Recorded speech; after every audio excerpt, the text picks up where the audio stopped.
Yes, mimi na habari zangu za usiku. Hapa ni kama saa 8 usiku hivi.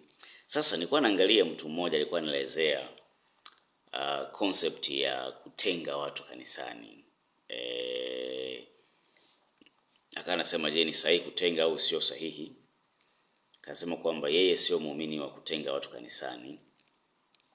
Lakini mimi naamini kwenye kutenga watu kwa sababu ni biblical, ni kibiblia kuwatenga watu. Na nafikiri hili neno kutenga ndio ambalo linatutatanisha sana.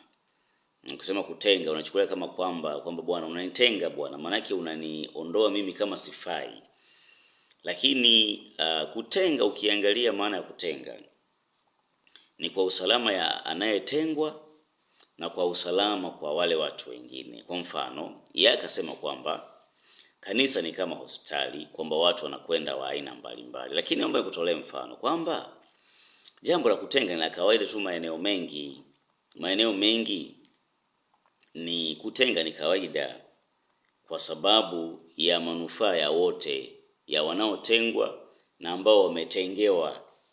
Kwa mfano, ukiwa mfugaji wa kuku, unaelewa kwamba kuku akiwa anaumwa, unawatenga hawa ambao wanaumwa na hawa, ili hawa wakipona warudishe kwenye kundi, wakipona hawaondoi tena.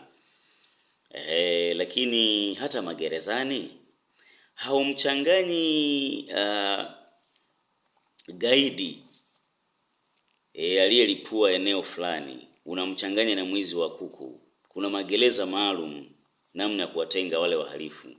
Lakini nikirudi kwenye huo mfano wa hospitali, ni kweli tunasema kanisa ni kama hospitali, lakini hospitali pia ndio maana kuna vitengo, kuna wodi mbalimbali na kuna madaktari wa aina mbalimbali. Kwa mfano, kuna mtu anakwenda hospitali haumwi chochote, kaenda kucheki afya tu, kaenda kupima afya, yuko pale hospitali. Lakini kuna mtu anakwenda hospitali anaumwa malaria. Anaumwa malaria, kaenda mwenyewe anatembea.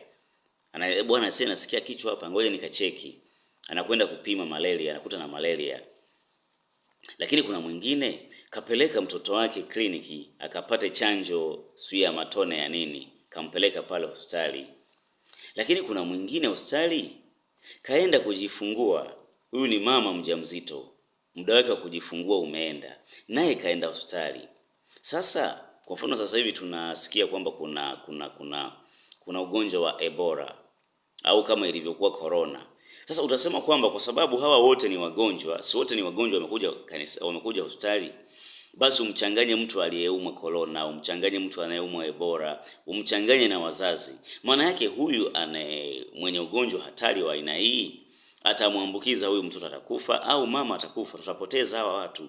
Kwa hiyo ukisema kwamba kanisa ni kama hospitali, ni kweli kanisa ni kama hospitali, lakini hata hospitali namna wanavyoshughulikia magonjwa ni tofauti.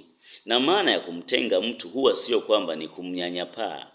Maana ya kumtenga mtu ni kwamba huyu mtu ana tatizo. Tukimwacha huyu mgonjwa wa Ebola, tukimwacha huyu mgonjwa wa corona kwa sababu tunaogopa tutamnyanyapaa,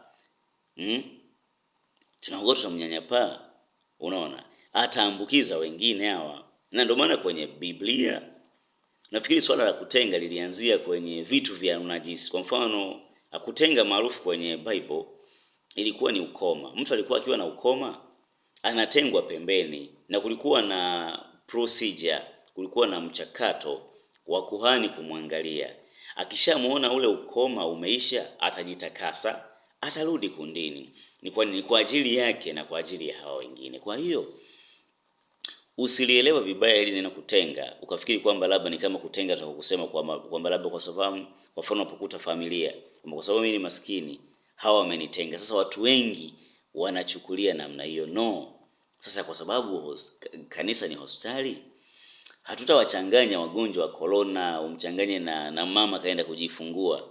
Sasa kuna watu wengine wapo kanisani wanazaa matunda kama huyo mama anayejifungua. Ukimchanganya huyu mtu ambaye anazaa matunda, ukamchanganya na huyu mwenye corona au na huyu mwenye Ebola, ataua huyu mzaa matunda, na matunda yenyewe ataua mtoto na mama.